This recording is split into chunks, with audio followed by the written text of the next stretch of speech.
हाय everyone, welcome और welcome back to my channel teaching era. जैसा कि आप थंबनेल से समझ ही गए होंगे, आज का वीडियो है how to become a government teacher. अगर आप एक सरकारी अध्यापक शिक्षक बनना चाहते हैं तो आपको क्या क्या स्टेप फॉलो करने हैं, आज मैं आपके साथ ये डिस्कस करने वाली हूँ। और ये स्पेशली बीएड स्टूडेंट्स के लिए है, क्योंकि मैंने भी अपना बीएड किया है, तो मैं बीएड के बेस पे आपको बता सकती हूँ कि आपको आगे का क्या प्रोसेस करना है।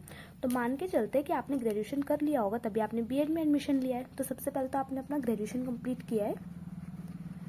अभी आप ग्रेजुएशन किसी भी उससे कर सकते हैं। मैंने अपना ग्रेजुएशन बीएससी से किया है, बैचलर ऑफ साइंस। हो सकता है आपने बीए किया हो या फिर बीबीए किया हो, जो भी आपने किया हो, देन आपको ग्रेजुएशन के बाद बीएड करना होता है। अब मैं मान के चल रही हूँ कि बीएड स्टूडेंट्स ही मेरी वीडियो देख रहे हैं, यानी कि आप बीएड के फर्स्ट ईयर या सेकेंड ईयर में होंगे। मेरा बीएड कंप्लीट होने वाला है, बस अभी मेरे फाइनल एग्जाम्स है, उसके बाद मेरा बीएड कंप्लीट हो जाएगा। तो आपको क्या करना है कि जब आप बीएड में हैं, बीएड में आप एडमिशन ले चुके हैं, तो आपको बीएड के बाद अपना सीटेट एग्ज़ाम दे देना है, सेंट्रल टीचर एलिजिबिलिटी टेस्ट। इसके बारे में आपने सुना ही होगा। ये एक बहुत बड़ा एग्ज़ाम नहीं है, लेकिन इसके बिना आप आगे कोई भी सीढ़ी नहीं चढ़ सकते हैं। तो आपको सीटेट, सबसे पहले आपको सीटेट अपना क्लियर करना है। इसमें भी आपको दो बातों का ध्यान रखना है कि आप बीएड करके 6 to 8 के टीचर बन सकते हैं, 10 तक भी बन सकते हैं, लेकिन मेनली इसमें 6 to 8 टीचर बन सकते हैं। और आपको सीटेट पेपर 2 देना होगा। यानी कि आपने ग्रेजुएशन किया, ग्रेजुएशन के बाद आप बीएड कर रहे हैं।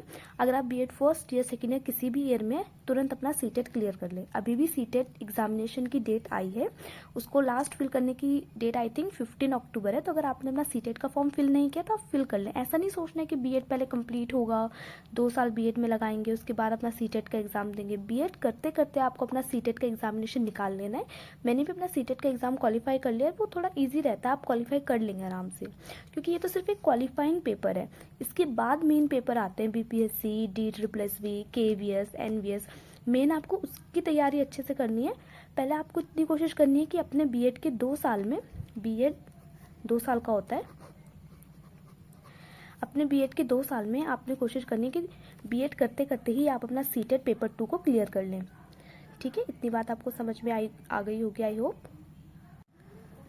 जब आपका बीएड कंप्लीट हो जाता है, बीएड करते करते आप अपने सीटेट पेपर 2 निकाल लेते हैं, तो आपके पास बहुत सारे ऑप्शंस खुल जाते हैं।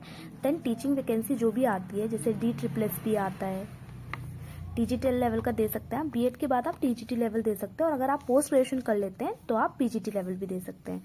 देन केवीएस हो गया एंड एनवीएस हो गया। ये टॉप मोस्ट 3 वैकेंसी है जो आप लोगों को ज़रूर भरनी चाहिए अपने सीटेट का पेपर क्लियर करने के बाद। और भी बहुत सारी होती है, सुपर टेट होता है जो यूपी में आता है, देन बीपीएससी बिहार में जो होता है। ये तीनों टॉप मोस्ट एग्जाम है जो आप अपने बीएड के बाद दे सकते हैं और गवर्नमेंट टीचर बन सकते हैं।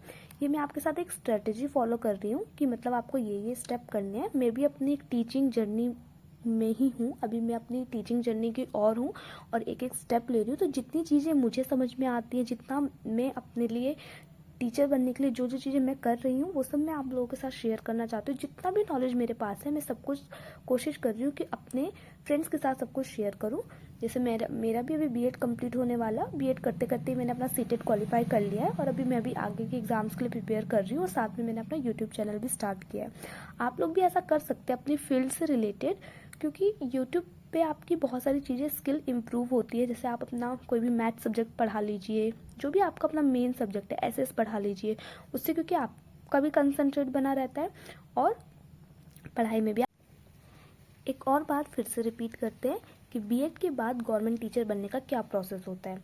अगर आपने बीएड कर लिया या फिर आप कर रहे हैं, यानी कि आपने ग्रेजुएशन तो कर ही लिया होगा, ग्रेजुएशन आपने बीएससी या फिर बीए किसी भी एक स्ट्रीम में कर लिया होगा। उसके बाद आप क्या करते हैं, बीएड करते हैं 2 साल का।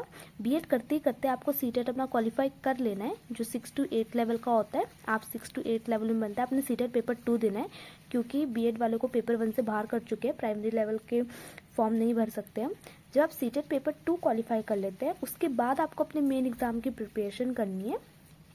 देन उसके बाद कौन से मेन एग्जाम है वो मैंने यहाँ पे लिख दिए हैं, DSSS, केवीएस, एनवीएस। अब मैं आपको ये सजेस्ट करना चाहूँगी कि आप सबके पीछे ना भागें। वैसे तो ये सारे ही टीचिंग एग्ज़ाम हैं, देखने में सारे ऐसे लगते हैं कि सारे सिमिलर ही तो हैं, लेकिन क्या होता है कि सब में डिफरेंस होता है। तो आप अपनी पेस के अकॉर्डिंग, अपनी इंटरेस्ट के अकॉर्डिंग अपना एक सब्जेक्ट चुनें, अपना एक एग्ज़ाम चुनें और उसकी प्रिपरेशन करें। मैं फ़िलहाल KVS के लिए ट्राई कर रही हूँ, क्योंकि KVS में एक तो नेगेटिव मार्किंग नहीं है, तो मुझे नेगेटिव मार्किंग से बहुत फोबिया है, तो इसलिए मैंने KVS के लिए प्रिपेयर करने की कोशिश कर रही हूँ। KVS और DSSS भी, मतलब इन दोनों को लेके चल रही हूँ, लेकिन मैं सोच रही हूँ कि एक ही को लेके जाऊँ तो ज़्यादा बेटर है, क्योंकि मुझे खुद ऐसा फील हो रहा है कि दोनों में काफ़ी अंतर रहता है।